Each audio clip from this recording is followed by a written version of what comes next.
Boa tarde, tudo bem? Bom, espero que estejam todos bem, né? Sejam muito bem-vindos a mais uma aulinha de física.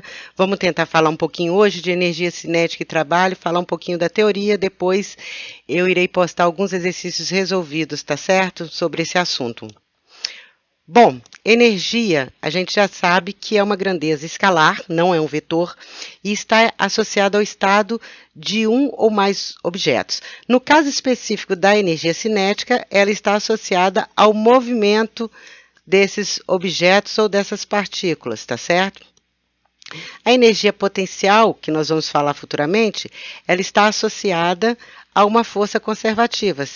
Por exemplo, a força gravitacional, a força elástica, são forças conservativas, aí nós temos uma energia potencial associada a elas. Energia potencial gravitacional, energia potencial elástica.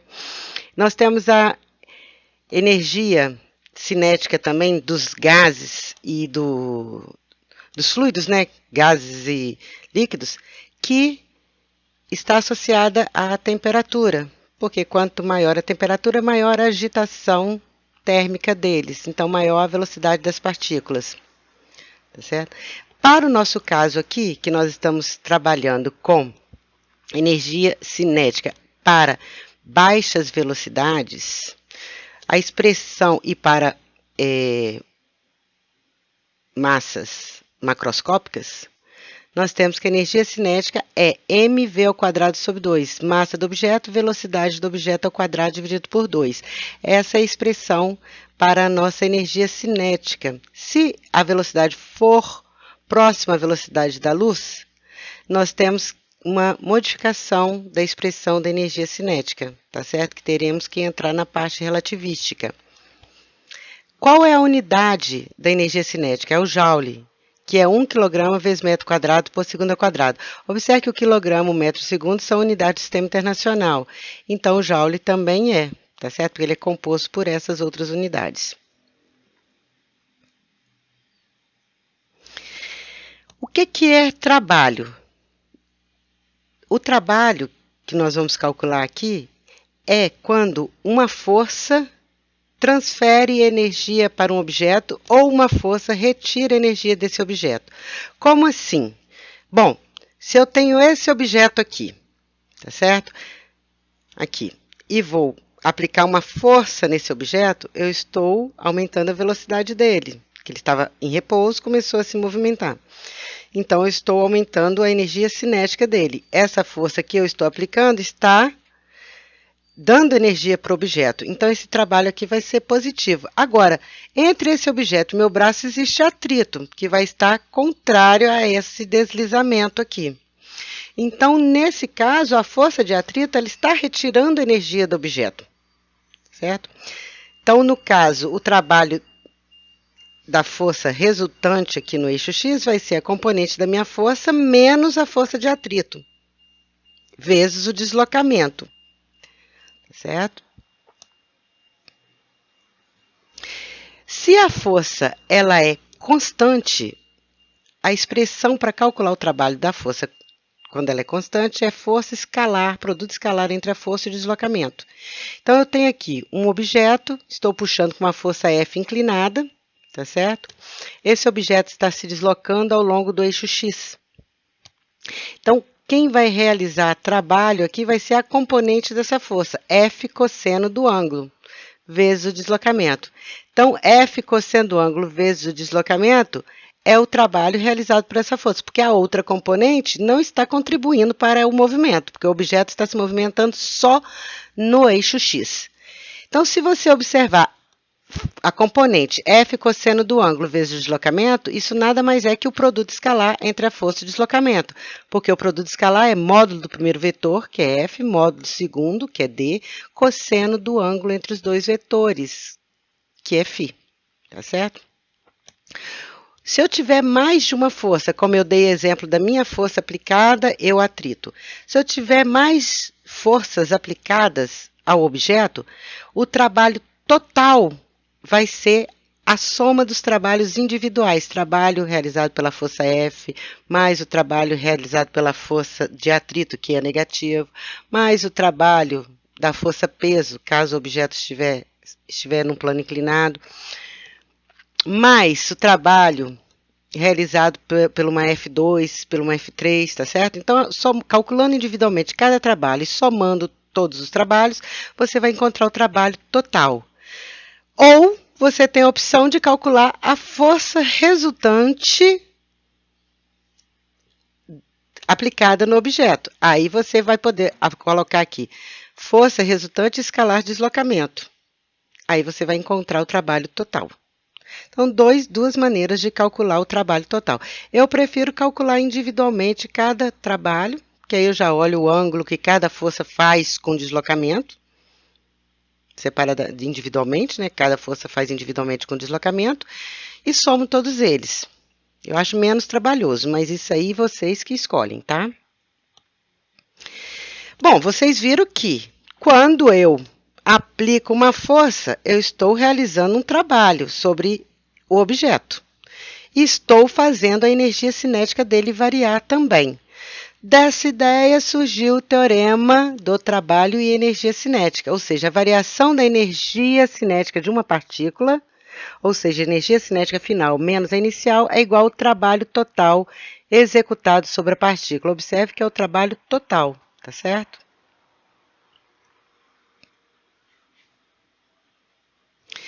Agora, se você tem uma força constante que é dada em função dos vetores unitários e o deslocamento em função dos vetores unitários, para você calcular o trabalho, basta você escrever aqui em função dos vetores unitários e aplicar o produto escalar, né? I escalar I é 1, I escalar J é 0. Então, nós vamos ter 2 vezes menos 3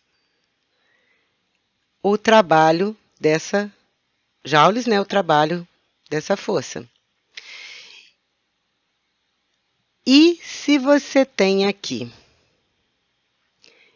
uma energia cinética inicial de 10 joules, você consegue calcular a energia cinética final.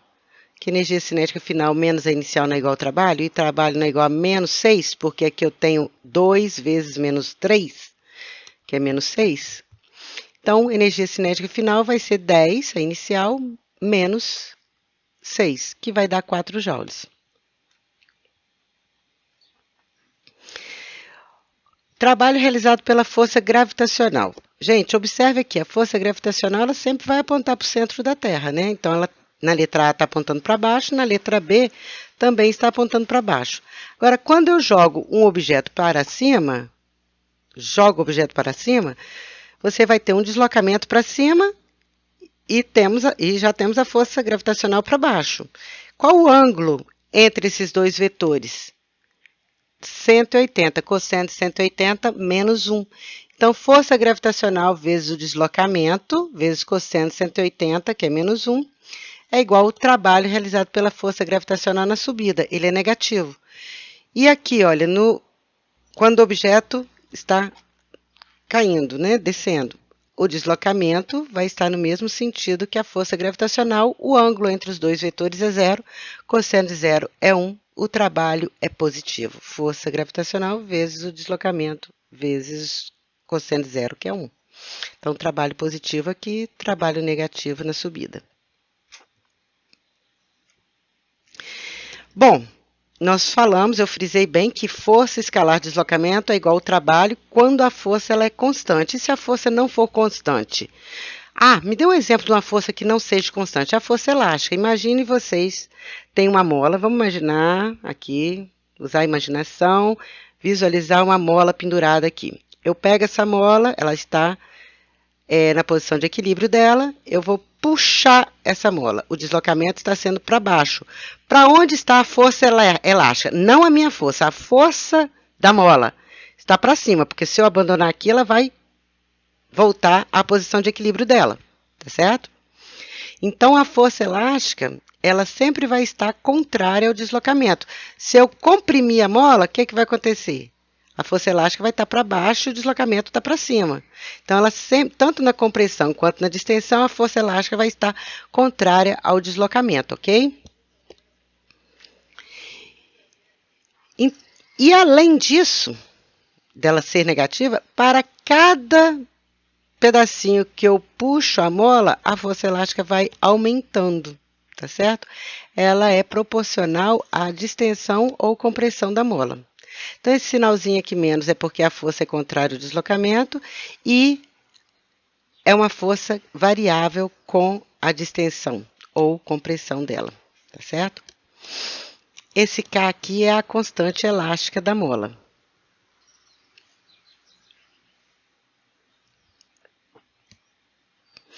Bom, já que essa força aqui não é constante, ela é variável, eu não posso mais aplicar aquela F escalar deslocamento. Eu vou ter que integrar o F escalar deslocamento. Observe que aqui ele já colocou menos, tá certo? Mas você pode colocar módulo da força elástica, que é Kx, módulo de dx, que é dx, cosseno do ângulo entre a força elástica e o deslocamento, que é cosseno de 180, que é igual a menos 1. Por isso que apareceu esse menos aqui, ok? Então, cada deslocamento ali eu vou ter um infinitesimal de trabalho. Nós queremos saber o trabalho total da posição inicial até a final. Por isso que eu vou ter que fazer essa integral, que eu vou estar somando cada infinitesimal desse de trabalho. Bom, integrando x dx, eu vou ter x ao quadrado sobre 2. Aí eu vou ter menos k sobre 2, x ao quadrado, do inicial até o final, que vai resultar em kx inicial ao quadrado sobre 2 menos kx final ao quadrado sobre 2. Observe que o trabalho aqui é o inicial menos o final, tá certo? A energia potencial elástica vai ser o final menos o inicial, porque nós vamos ver no próximo capítulo que quando a força é conservativa, que é o caso da força elástica, o trabalho é igual a menos a variação da energia potencial. Então, se a variação da energia potencial é menos o trabalho, então a variação da energia potencial menos o trabalho é o F menos o I, da energia potencial, ok?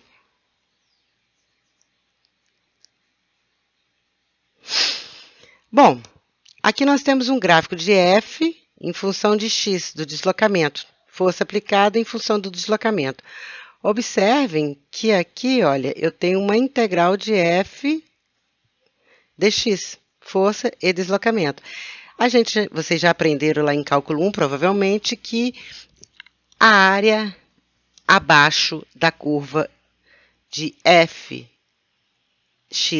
né, é igual, a integral de f dx é igual à área abaixo da curva. Então, nós temos aqui, como a força está variando com o deslocamento, essa área aqui embaixo vai ser igual ao trabalho, essa área total. Se eu dividir aqui em vários dx, para somar aqui a área de cada retângulo desse, eu vou estar faltando, ó, vai estar faltando pedacinhos aqui, vai estar sobrando pedacinhos aqui. Então, não vai ser uma coisa exata, não uma área abaixo da curva exata. Para que ela torne-se exata, tipo essa daqui, nós vamos ter que pegar o nosso ΔX aqui, olha, e fazê-lo bem pequenininho, tendendo a zero. Aí sim, eu consigo ter, ao somar cada dx vezes f, eu vou encontrar essa área total aqui. E a maneira de fazermos isso é aplicando o limite da f ΔX, quando ΔX tende a zero, que cai em integral de xi até xf de f dx. Então, o trabalho nada mais é que a área abaixo da curva de f versus deslocamento.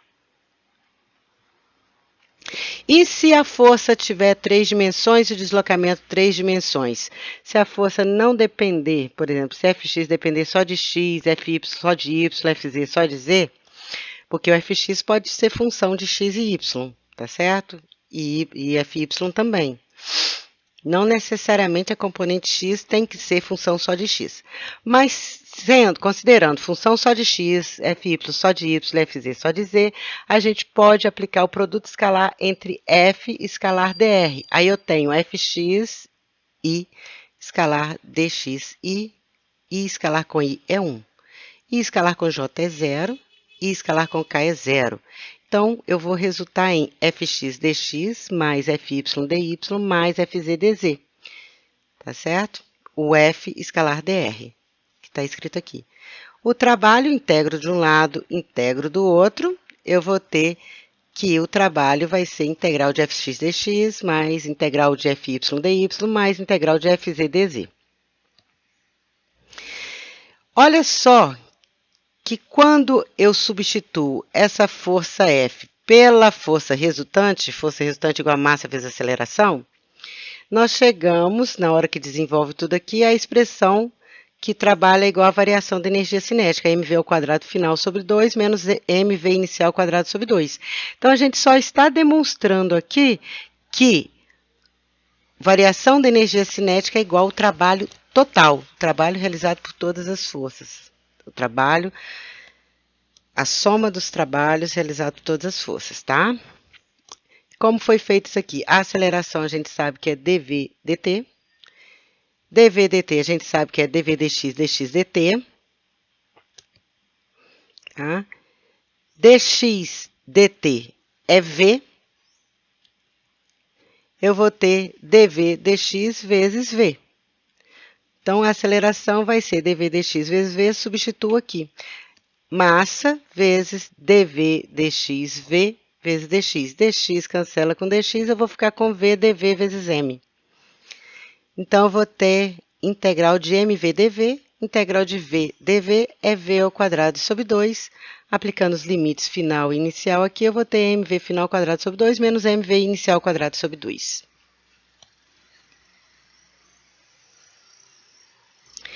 Potência.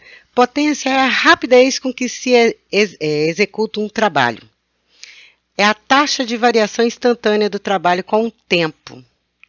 Então, a potência instantânea é a derivada, que vocês já viram que derivada é a rapidez com que uma função varia em relação àquela variável.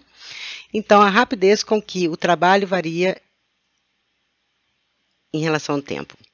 Então, eu tenho aqui a potência instantânea. Para cada instante, eu vou ter a potência daquela força naquele instante. Nesse caso aqui, do trabalho realizado por aquela força. Se nós não temos uma expressão para calcular o valor instantâneo, temos só o trabalho total realizado em um intervalo de tempo, você vai ter a potência média. Mesmo que nesse intervalo de tempo, quem estiver aplicando essa força, pare, o tempo vai continuar correndo. Então, é o trabalho total dividido pelo tempo total, tá certo? É a potência média. Bom, trabalho é o joule, que trabalho é energia, energia é o joule, trabalho, joule, tempo em segundos, joules por segundo é a unidade da potência, que é igual a 1 watt. Então, 1 watt é igual a 1 joule por segundo. Se nós tivermos uma força constante, considerando aqui que o trabalho é força escalar de deslocamento, então vai ser força vezes o deslocamento vezes cosseno do ângulo entre a força e o deslocamento. Aqui eu teria que derivar tudo, derivar a força, df dt vezes o cosseno vezes dx, mais cosseno dt vezes dx, cosseno de φ vezes f dx dt, se a força for variável. Sendo a força constante, a gente deriva só o deslocamento. Derivada de dx dt é v. Então, a potência de uma força constante é o módulo da força vezes a velocidade cosseno do ângulo entre a força e o vetor velocidade, que pode ser representado por um produto escalar, f escalar velocidade, né? Que módulo de f, módulo de v, cosseno do ângulo entre f e v. Cai nessa primeira expressão. Meninos, por hoje é só. Espero que tenha gostado, espero que tenha ajudado vocês. Estou tentando falar um pouquinho mais rápido para não demorar muito esses vídeos, tá certo? Qualquer coisa escrevam, tirando dúvidas, ok? E vamos aguardar o próximo vídeo que eu vou resolver alguns exercícios sobre esse assunto. Um grande beijo, fiquem com Deus.